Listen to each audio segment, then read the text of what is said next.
Everyone, I'm sure you've already heard, but in case you haven't, the EPT, the ESL Pro Tour for StarCraft 2, was discontinued officially after months of waiting and months of just not knowing anything. We did finally get information, and it is overall a negative bummer, especially for those who work in StarCraft and made their careers off of it and whatnot. But it was kind of two for one, same day within an hour of each other announcement where EPT was officially discontinued, but then we had EWC announced. So StarCraft 2 will be at EWC, the Esports World Cup.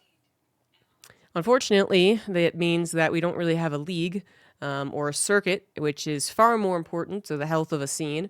We have one big tournament, at least for this year, maybe for future years, but otherwise, we don't really know what's going to be happening. I figured I'd go over these announcements, even though it's a bit late. I was traveling and wasn't able to do anything for it, but then also talk a little bit about some of the other news that has come out since then. So again, first and foremost, EPT StarCraft 2 discontinued. You can find it on the ESL website, and they have these blurbs.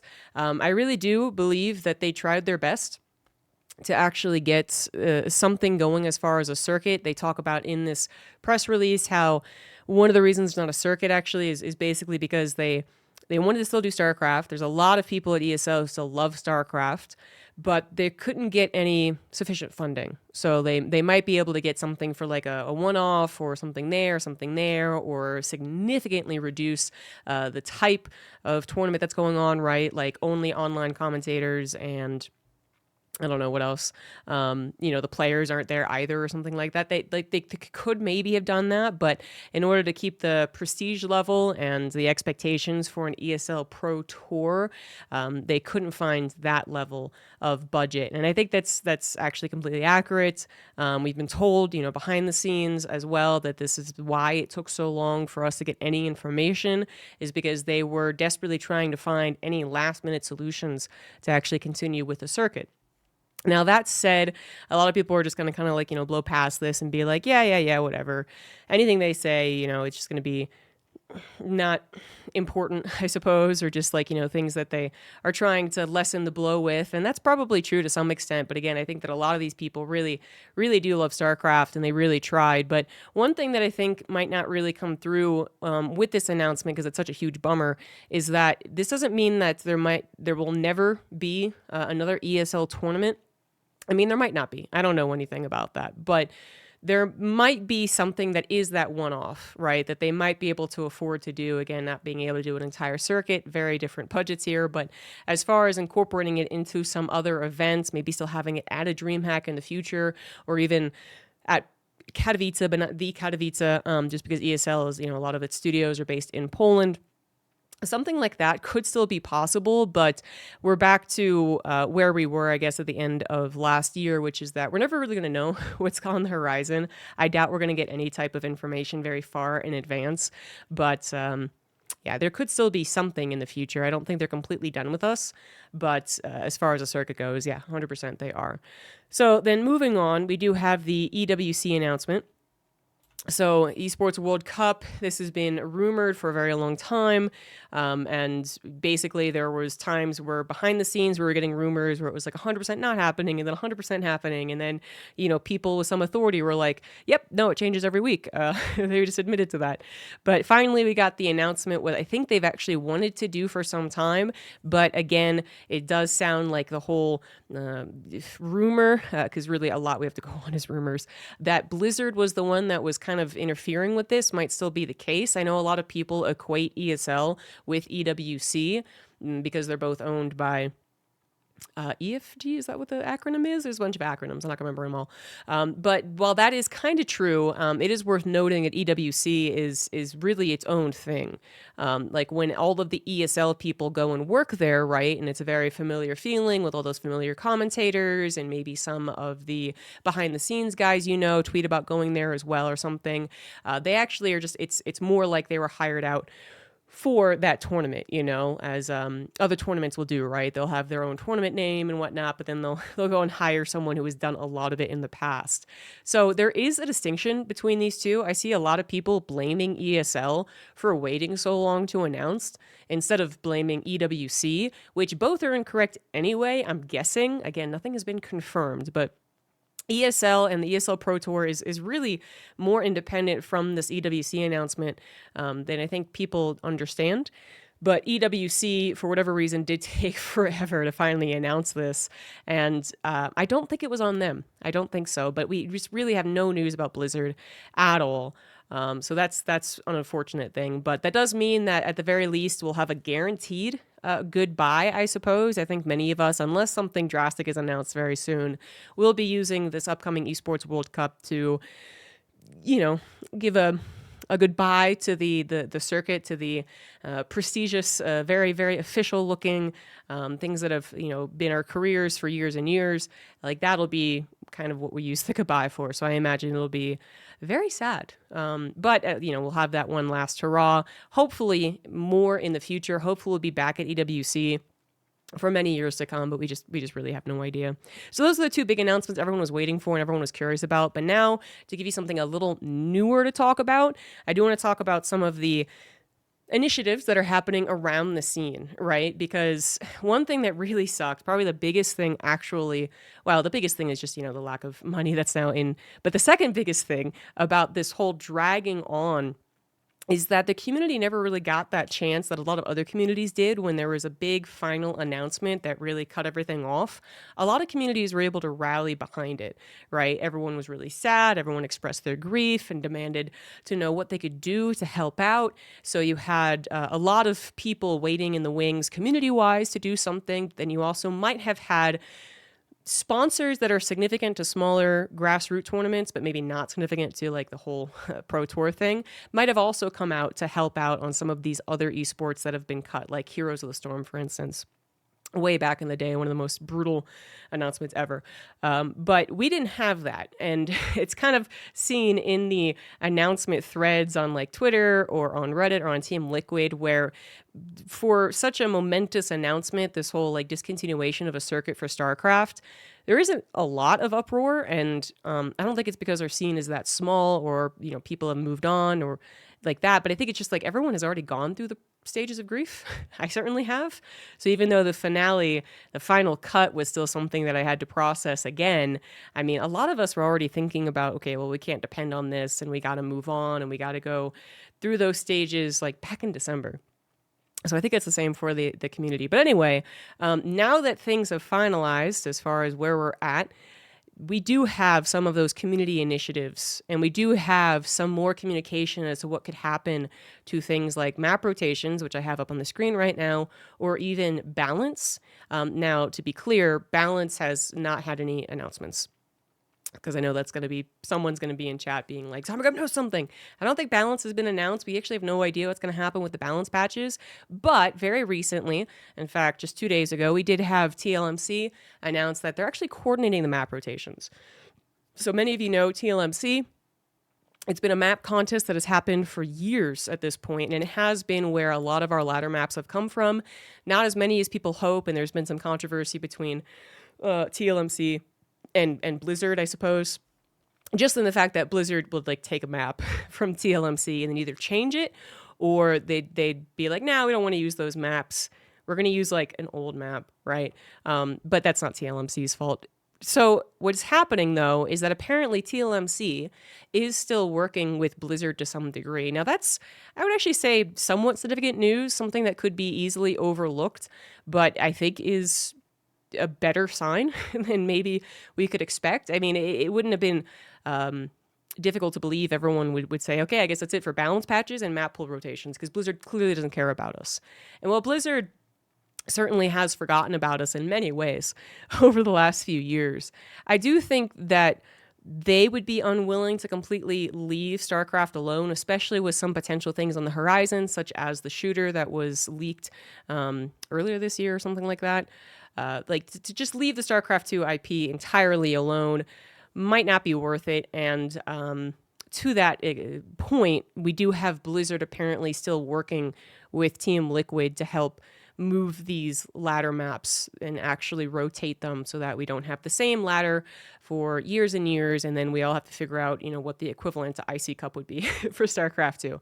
No one really wants that, so it's really good news, in my opinion, to see this. I think it's great people who are going to be left in charge to be the liaisons, right?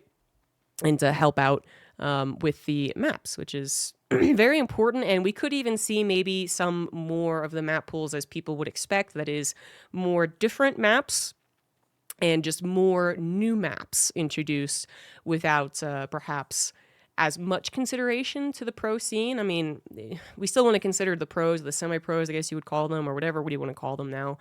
But yeah, maybe without that whole pro circuit and then having to like time out these things with the upcoming tournament. Now it's like, well, who knows what's going to happen? We might have some more changes there. I don't know. I am a little sick if you haven't been able to tell, but hopefully I'm not too nasally. The other news that I wanted to share is just that we are having that pickup, I don't know, festival once again for EWC, which is that EWC, its best contribution, there we go, to esports, besides just millions and millions of dollars of prize pools, is also that they have the team championships. So they want relatively cheap but powerful players to play for whatever esport so that they can get high rankings, which then contribute to the overall team championship. And there's very few games that aren't team games, right? As far as the lineup of games at EWC.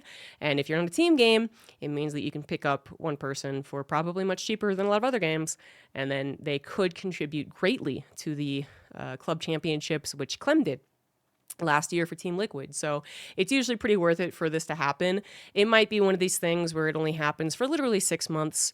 Every time EWC announces that StarCraft 2 is happening, 6-month contract, but it is better than nothing. And so Team Vitality, who has stayed in StarCraft despite these announcements, actually just continued to further their investment into StarCraft, which is picking up Zound, which I'm sure a lot of people are excited about. Promising Protoss is a weird thing to say. He's been around for years. But the other Protoss, right, besides like a hero maybe from Korea that people are really excited to see, and a fun player as well. And then Twisted Minds, which is always a funny, team to try and win the club championships, because it's kind of like going back into the same pocket. But anyway, did pick up Hero. So both Korean Protosses, I guess, that really are making their marks. Well, Classic is around as well, but we got the pickups there from these teams, which is always very nice. So I'm glad to see that Hero is there. And then further just support and things that are happening around the StarCraft 2 community that I've just seen recently. There's a lot of things happening, though. We have a lot of people trying to organize things behind the scenes to ensure that the content creators who are left doing stuff for StarCraft are able to do stuff. They're able to schedule with each other. They're able to coordinate with each other, share whatever they can, information to help out the other content creators. That is happening, and I'm sure will continue to grow. But things that I recently saw was just Chicken Man recently reminding us that you could go support Korean StarCraft League on their Patreon, and that goes directly into Korean players' pockets. So if you are a big fan of the Korean scene, you're really sad how they were kind of the first to fall, if you will, then the Korean StarCraft League is a great place to contribute. And then you have Cheesadelphia, which many of you might be familiar with if you're a North American fan, but that is actually still happening. It's not as big, it's not perhaps as publicized as maybe it once was, but Cheesadelphia is happening June 14th. So, and it's a kind of typical LAN where actually if you do sign up, your contribution goes to the prize pool. So that's always nice. I'm sure they'll have a stream and you can check it out on the Team Liquid sidebar, but those are just things that popped up in my feed recently. But you got a bunch of other stuff that is happening. Obviously, Wardy is working with a lot of tournaments and organizing a lot of those still. Roddy's still working with the Basilisk people and giving us the Friday night show matches. You got 3 weeklies happening just like they did for ESL on Sunday night, Monday, whatever, which is the more Korean timed one that Wardy does in the morning for North America. Then you have the one that a lot of the European commentators are contributing money to, which is in the afternoon in America. And then you have the evening in America tournament that is the Pigasaur, I think it's called, tournament has happening as well. So just reminding to keep a lookout and everything that's still happening with StarCraft. All the content creators are still going to be around. There's just no one left who would bother to be like, oh, I guess that's it for StarCraft entirely. I'm out of here, because it's just the dumbest thing to do as far as a professional move. Because why? Why not just, if you are moving on, just keep it to yourself, I guess. But then second of all, none of us are really ever going to give up on StarCraft, I think. just like Artosis, even though he didn't play Brood War for a while when he was deep into StarCraft 2, obviously still loved Brood War and now is known as only a Brood War guy. Basically, he does do still StarCraft 2 commentating. And I think it's going to be a lot of what the content creators are that are still in StarCraft. They're not just going to give up on it. And they're going to continue casting, uploading to their YouTubes, streaming their ladders, streaming their casting, coordinating tournaments, and all that good stuff. I was never a super big as far as that goes, like tournament organizing, I guess, and streaming. I always had trouble doing it with StarCraft, so I'm definitely not moving on. And I still cast on the Mondays, and I still get the urge to ladder, and I still love team games, and I'm still interested in what the arcade has to offer, and you can go to Giant Grant Games for more of that. And obviously, I'm around for any esport more so minded thing than the other stuff if it does happen, right? So my love has always been in the esport. The gaming was a bit stressful, but I loved casting and watching people learn how to play the game and teach me how to be better. And that's never going to go away, even though the full-time professionals in StarCraft will, obviously have to find some other avenue for their revenue, for their actual making money. But they're going to be around, probably participating in these tournaments for a very long time. And hell, maybe we'll have a bit of a resurgence now that the focus has shifted. As I said earlier, we kind of missed the big explosive, oh my God, the world is ending, everyone talk about this moment because it took so long to announce these things.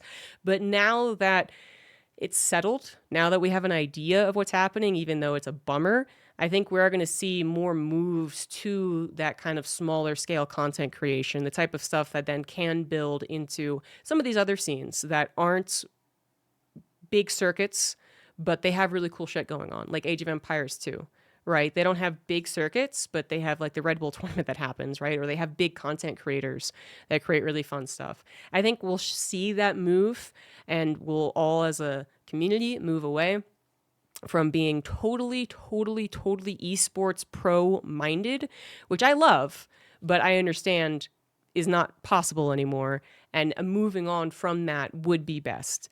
But just because it moves into a smaller scene or smaller prize pools doesn't mean that we're not going to be able to have a lot of fun with it. And as far as general fans go with StarCraft 2, I mean, I don't think you're going to be missing out on your daily StarCraft 2 if that's what you're still at on. That's probably not going away for a while. It's the people who invested their careers into it that obviously have to think about things and might be a little sadder and all that good stuff, but everyone will settle, and hopefully that can also create a difference, but still very good scene as well. So there you have it, some announcements, recapped, some new things on happening, I guess, some little tidbits of what could be with Blizzard. Maybe they'll take more of an interest in us now that they kind of have to. If they've been leaning on ESL, and now ESL's like, yeah, we can't do it anymore, guys. Blizzard might be like, oh, shit, okay, hold on, let me try and figure something out, which could be happening. Is that a hint? Isn't? I don't know. But, and I guess my opinions on everything that's going down. One last thing before I end the recording here, which is not particularly well edited or anything, but just what am I going to do? I already kind of said it. I was never much of a streamer. Like ladder anxiety, me and it have a long history. To get better at StarCraft is something I haven't tried in a while, to be honest, not since I tried making GM all those years ago and got this close. But I still love casting it, and I still love the idea of it. There's no other game that really gives me the satisfaction of StarCraft when I do muster up the courage to play it and, just enjoy it as is, as a game. But for my future, I've never really built up a lot of revenue from just, my stream or my YouTube like some other people. There's going to be people who can continue doing what they're doing right now, like Pig, who does StarCraft almost every single day. And he'll probably be able to do that for a while, right? If not even get a boon, maybe, from, again, this announcement finally being announced. But for me, that's not really what I've been able to build up. I've always just been like a commentator first and foremost, trying to be the best commentator. And that put me in a good position for a couple of years, but obviously not now. So what am I going to do? Still doing StarCraft on Monday for the Open Cup weeklies. We'll occasionally play some evening team games, and that's open for anyone to join me and play as well. I always post it at my Discord. But then otherwise, I do have my eyes set on a second game that has given me the same feeling of StarCraft, which is Deadlock. You might have seen some StarCraft people trying out Deadlock, and I certainly was one of them. And I'll be putting more time into that as well because it really does share that same feeling with StarCraft for me personally. There's just something about it that really itches my brain correctly as far as the constant action, the constant feeling of improvement with every single little move. Movement's very big in Deadlock, and just I'm excited for what the scene can become because my fondest memories of StarCraft, I mean, yeah, being on the big stage and hanging out with my co-casters and best friends, like that's all great. But some of my fondest memories actually were the good old days of just too much StarCraft, where you had 7, 9, 10, 20 peace streams for these tournaments. You had so many tournaments with so many qualifiers, like you just could cast nonstop without having to organize your own stuff, right? And see all the newcomers and see just like the plethora of players and teams that were just all around. Like we're talking 2013, you know, those IEM brackets for the qualifications were just it was a whole weekend. It was like a whole thing without even being the main tournament. Like that's actually what I miss and what I'm really looking forward to happening in another game that I'm actually interested in as well. So I've tried casting other games to see if I could cast them. Haven't really fallen in love with them though. With StarCraft and Deadlock, kind of the two that actually have hooked my attention as far as playing and commentating. So yeah, I really want to go back to that kind of stage. And then general strategy games, general gaming as well. Going to happen on Friday and maybe the weekends on my stream, my YouTubes. Not because I'm old do I say YouTubes, but because I have so many. We'll still try and have uploads, but perhaps not like a every other day cast or anything like that. But we'll continue working on what the YouTube will actually provide.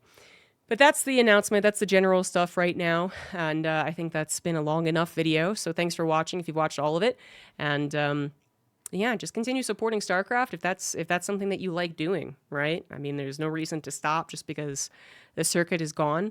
You can still enjoy a lot of StarCraft and support some of the new people who might be coming in as some of the older established pros move on or what have you.